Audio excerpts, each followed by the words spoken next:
আসসালামু আলাইকুম বন্ধুরা, তোমরা সবাই কেমন আছো? তো স্বাগত জানাচ্ছি আমার এই নতুন ইউটিউব চ্যানেলে। তো যেমনটা তোমরা থাম্বনেল দেখে হয়তো বুঝেই গেছো, তো আজকে আমাদের টপিকটা হবে পাবজি মোবাইলের প্রমোশন ম্যাচ আমরা কিভাবে কমপ্লিট করব। তো ছোট্ট একটি ইন্ট্রোর পর তো শুরু করছি আমাদের ভিডিও।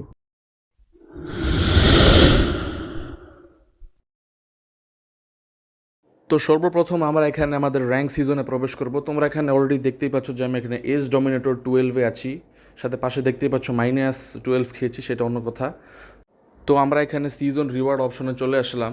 তো এখানে তোমরা দেখতে পাচ্ছ ক্রাউন 1 থেকে তোমাদেরকে যেতে হবে এস 5 থেকে তোমাদেরকে যেতে হবে এস মাস্টারে, এস মাস্টার থেকে তোমাদেরকে যেতে হবে এস ডমিনেটর। এখানে এস মাস্টার ক্লিয়ার করে এস ডমিনেটরে যেতে খুবই প্যারাদায়ক, কারণ এখানে তোমাদেরকে 4টি প্রমোশন ম্যাচ খেলতে হবে, তাও টপ 10-এর মধ্যে তোমাদেরকে টিকে থাকতে হবে। পূর্বের যে এস এস এবং এস মাস্টারের যে ম্যাচগুলো রয়েছে ওগুলো তেমন একটা কঠিন না, ওইগুলোতেও যদিও প্রমোশন ম্যাচ রয়েছে তবে ওগুলোতেও বেশি একটা কঠিন না। তোমরা যদি স্কোয়াড নিয়ে খেলো বা যদি সোলোতে তোমার যদি র্যাঙ্ক পুশ করো তাহলে তোমরা খুব সহজেই তোমরা প্রমোশন ম্যাচটি ক্লিয়ার করে ফেলতে পারবে। কিন্তু এখানে মূল সমস্যাটি হচ্ছে গিয়ে এস মাস্টার থেকে এস ডমিনেটর পর্যন্ত তোমরা যদি পৌঁছতে চাও তাহলে তোমাদেরকে মোট 4টি ম্যাচ খেলতে হবে, এবং তাও টপ 10-এর মধ্যে তোমাদেরকে টিকে থাকতে হবে, যেটা মোটেও সহজ নয়। কারণ তোমরা তো আর একাই তো আর প্রমোশন ম্যাচ কমপ্লিট করছো না, এখানে তো আরও অন্যান্য প্লেয়াররাও যারা আছে তারাও এখানে সেমই প্রমোশন ম্যাচ কমপ্লিট করতে এসেছে। সো টপ 10-এর মধ্যে টিকে থাকাটা আসলে খুবই কঠিন একটা ব্যাপার।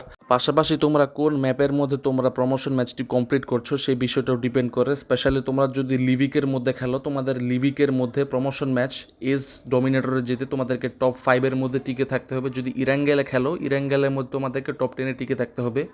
খেয়াল করে দেখতে গেলে দুটোই বেশ কঠিন, তবে আমার মতে আমি রেকমেন্ড করবো তোমরা ইরাঙ্গেলের মধ্যে টপ 10-এর মধ্যে খেলো।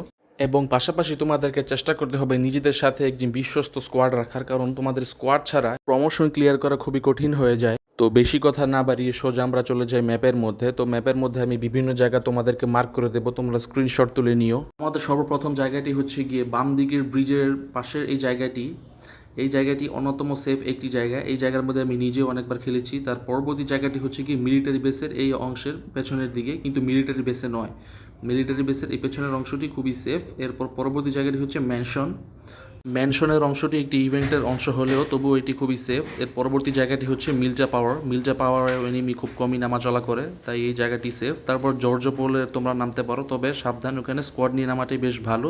ওখানে যে কোনো একটি অ্যাপার্টমেন্টে তোমরা যদি ক্যাম্পিং করো তাহলে সবচেয়ে ভালো হবে। এই 5টি জায়গার ব্যতীত আরও একটি জায়গায় আছে, সেটি হচ্ছে গিয়ে বাম দিকের। যদিও আমার এই অপশনটি ওপেন করো তাই তোমরা সঠিকভাবে দেখতে পাচ্ছ না, তবে তোমরা সাইডে দেখতে পাচ্ছ এই জায়গাটিতে ছোটোখাটো অনেক ঘর রয়েছে। এখানে তোমরা স্কোয়াড নিয়ে চাইলে তোমরা ক্যাম্পিং করতে পারো, স্পেশালি প্রমোশন ম্যাচের দিক দিয়ে। আর এখানে জোন পড়ার চান্সেসও অনেক বেশি। এরপর পরবর্তী জায়গাটি খুবই স্পেশাল, মিল্টা এবং মিল্টা পাওয়ারের পাশাপাশি পেছনের অংশে এই ছোট্ট জায়গাটি খুবই সেফ। তোমরা তোমাদের সুবিধার ক্ষেত্রে এখান থেকে স্ক্রিনশট তুলে নিতে পারো, এবং তোমাদের সুবিধার ক্ষেত্রে আমি এই জায়গাগুলোর মধ্যে কিছু জায়গা আমি তোমাদেরকে গিয়ে দেখাচ্ছি। তো যেমনটা তোমরা দেখতে পাচ্ছ যে আমরা এখন ম্যাচের মধ্যে চলে এসেছি তোমাদেরকে দেখানোর জন্য। ম্যাপটা তোমাদেরকে খুলে দেখাই। আমরা ম্যাপের ঠিক এই অংশের মধ্যে আমরা ঠিক রয়েছি, ব্রিজের বাম দিকের ব্রিজের এই অংশটিতে। এবং তোমরা কিভাবে এখানে তোমরা সারভাইভ করবে সেটাও তোমাদেরকে বলে দিচ্ছি। এখানে আশেপাশে যতগুলো ঘর রয়েছে এখানে সবগুলো ঘর তোমরা যদি স্কোয়াড নিয়ে নামো তাই সবচেয়ে বেশি ভালো হবে। এখানে আশেপাশে যতগুলো ঘর রয়েছে এখানে তোমার পুরো স্কোয়াডের জন্য লুট করার জন্য যথেষ্ট পরিমাণে লুট থাকে। তো তোমরা এখানে সব জায়গা থেকে লুট করার পর এখানে সামনে যে ছোট একটি ঘর দেখতে পাচ্ছ তোমরা এখানে চলে আসবে। এখানে চলে আসার পর তারপর এই ছোট্ট ঘরটিতে তোমরা প্রবেশ করে দরজাটি বন্ধ করে দেবে এবং এখানে বসে থাকবে। এবং পাশাপাশি তোমরা যদি এখানে কিল করতে চাও তাহলে বেশি কিছু না, তোমাদেরকে বাইরে থেকে দরজাটাকে খুলে দিতে হবে এবং তোমাদের টিমমেটের একজনকে এখানে শুয়ে থাকতে হবে এবং আরেকজন গান নিয়ে এরকম দরজার পেছনে লুকিয়ে থাকতে হবে। যদি বাই চান্স এনিমি আসার পর তোমার টিমমেটকে নক করে দেয় তাহলে তুমি পেছন দিক থেকে এনিমিকে কিল করে ফেলতে পারবে। এটা একটা বড় সুবিধা। আর তোমার আরেকজন টিমমেট ঠিক তোমার ডান দিকে তোমার বসে থাকতে পারবে, সেটা আরেকটা সুবিধা তোমাদেরকে দেখিয়ে দিচ্ছি।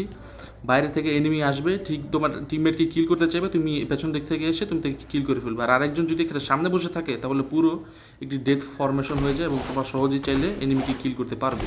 বা তোমরা যদি সোলো র্যাঙ্ক পুশ করো তাহলে তোমাদের জন্য এইরকম ছোট রাস্তার আশেপাশে এইরকম ছোট যে ঘরগুলো রয়েছে এখানে লুকিয়ে থাকার জন্য আদর্শ একটি জায়গা, কারণ এইরকম জায়গা পুরো ম্যাপের মধ্যে ছড়িয়ে ছিটিয়ে আছে। আর এইরকম জায়গা সবচেয়ে সেফ, কারণ এই জায়গাগুলো এতটাই আনকমন, কারণ এনিমিরা কখনই ভাবতেও পারবে না যে তুমি এখানে লুকিয়ে আছো। তুমি এখানে জাস্ট এখানে সিম্পলি এসে দরজাটা লক করে দেবে, আর কোনো প্রকার মুভমেন্ট করা যাবে না। এখানে কোনো এনিমি ভাবতেও পারবে না যে তুমি এখানে এসেছো।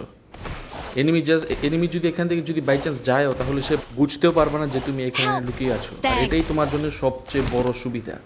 যদি তোমরা আরও বেশি পরিমাণে কিলস গেইন করতে চাও, তাহলে তোমরা এইরকম একটি রিকল টাওয়ারের পাশে এসে এইরকম পাশে যে ঘরগুলো রয়েছে ওইখানে একটি ঘরের মধ্যে প্রবেশ করে তোমরা এনিমির উপর এম করে রাখতে পারো। বিশেষ করে এনিমির উপরে নয়, এই রিকল টাওয়ারের উপর যখন এনিমি কোনো তার টিমমেটকে রিকল দিতে আসবে, তুমি তার উপরে এম করে রাখবে। তোমাদেরকে দেখিয়ে দিচ্ছি।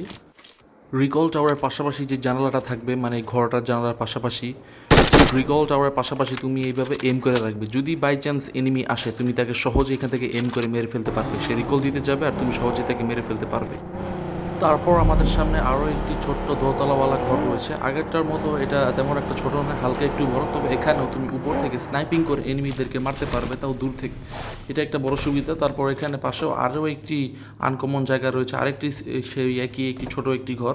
তোমরা চাইলে এখানেও লুকিয়ে থাকতে পারো, এগুলো খুব ভালো জায়গা।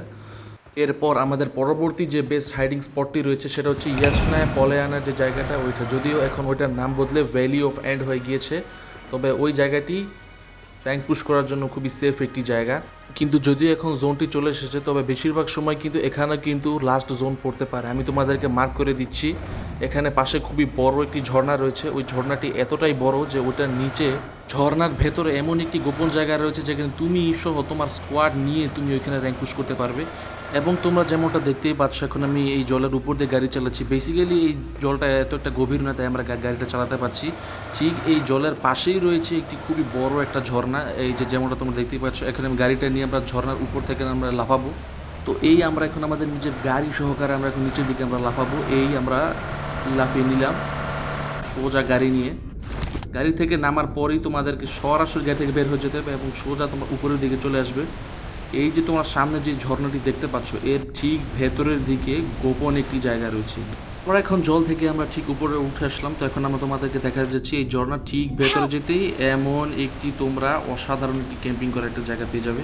এটার উপরে উঠতে হবে, কিছুতেই উঠতে একটু কষ্ট হবে, তবে আমরা এর উপরে উঠে পড়বো। এই যে একটু এই সাইডে উঠে পড়লে এখানে তোমরা যদি বসে থাকো, ভাই এনিমি কখনো ভাবতেও পারবে না যে তুমি এখানে লুকিয়ে আছো। এই জায়গাটি খুবই দারুণ। আবার অন্য পাশেও ঠিক এমনই আরেকটি জায়গা রয়েছে, ঠিক ওই দিকে, মানে পেছনের দিকে আরেকটি জায়গা, সামনের দিকে আরেকটি জায়গা। এই দুইটি জায়গা র্যাঙ্ক পুশের জন্য খুব অসাধারণ জায়গা। সামনে দিয়ে জল পড়ছে, এনিমি শুধু ভাববে এখানে তো কিছুই নেই, কিন্তু আসলে তুমি ভেতর দিক থেকে কিন্তু চাইলে এনিমিকে গুলি মারতে পারবে। এনিমি যদি বাইরে থেকে তোমাকে গুলি মারে তাহলে গুলি লাগবে, ভয় পাওয়ার কিছু নেই। যদি এনিমিরা তোমাদেরকে নাই দেখতে পায় বাইরে থেকে, তাহলে তোমাদেরকে কি বার গুলি মারবে।